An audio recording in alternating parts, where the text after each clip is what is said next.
Hi guys, welcome to Shiva Parvathi vlogs. Today recipe chicken గారెలు ఎలా చేయాలో చూసేద్దాం రండి. స్టవ్ ఆన్ చేసి కడాయి పెట్టుకొని 5 స్పూన్లు ఆయిల్ వేసుకుందాం. ఆయిల్ కొంచెం వేడిన తర్వాత ఓల్ గరం మసాలా వేసుకుందాం. 3 ఉల్లిపాయలు 4 పచ్చిమిరకాయలు సన్నగా తరిగి వేసేసుకుందాం. ఇప్పుడు కొంచెం కరివేపాకును కూడా వేసుకుందాం. ఒకసారి బాగా కలుపుకొని ఆనియన్స్ని బాగా వేగనిద్దాం. పింక్ కలర్ వచ్చేంత వరకు వేయించుకుందాం. ఆనియన్స్ అనేది వేగిపోయినాయి. ఇప్పుడు పెద్ద టీ స్పూన్ అల్లం వెల్లుల్లి పేస్ట్ వేసుకొని వేయించుకుందాం. పచ్చివాసన పోయేంత వరకు వేయించుకుందాం. అల్లం పేస్ట్ అనేది బాగా వేగిపోయింది. ఇప్పుడు చికెన్ వేసుకుందాం. 1 kg చికెన్ వేసుకొని కొంచెం పసుపు, 2 టేబుల్ స్పూన్ ఉప్పు వేసుకొని ఒకసారి బాగా కలుపుకుందాం. స్టవ్ మీడియం ఫ్లేమ్లో పెట్టి మూత పెట్టి ఒక 5 నిమిషాలు ఉడకనిద్దాం. 5 నిమిషాల తర్వాత ఒకసారి మూత తీసి చికెన్లోని వాటర్ అంతా ఇంగిపోయింది.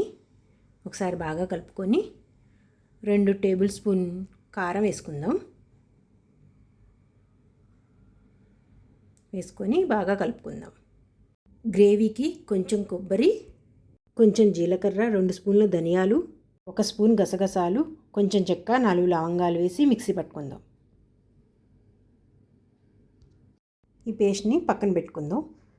3 టమాటాలని సన్నగా తరిగి వేసేసుకుందాం. చిన్న టమాటాలు వేసుకొని బాగా కలుపుకుందాం.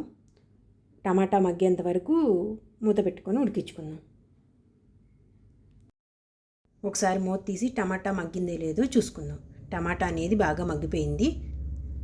మనం మిక్సీ పట్టుకున్న మసాలా పేస్ట్ని కూడా వేసేసుకుందాం. వేసుకొని ఇంకొంచెం వాటర్ కూడా యాడ్ చేసుకుందాం. 2 స్పూన్ల ధనియాల పౌడరు,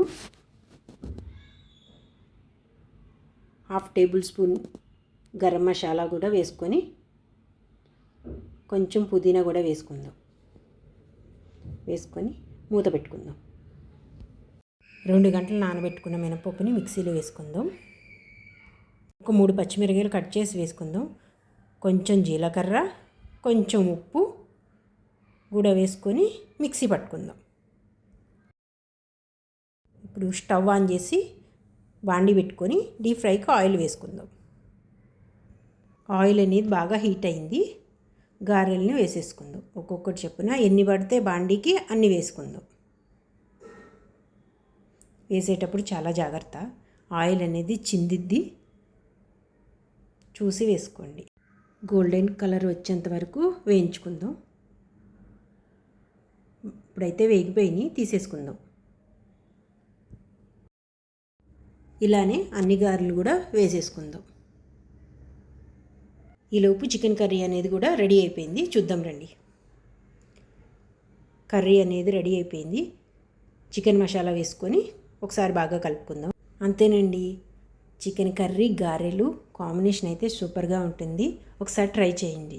నచ్చితే లైక్, షేర్, సబ్స్క్రైబ్ చేసుకోండి ఫ్రెండ్స్.